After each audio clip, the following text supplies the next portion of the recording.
Eu ouvia falar dessa graça sem par, e do céu trouxe o nosso Jesus.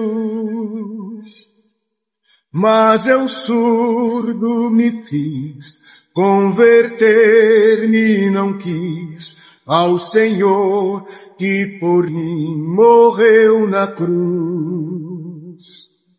Foi na cruz, onde um dia eu vi meu pecado castigado em Jesus.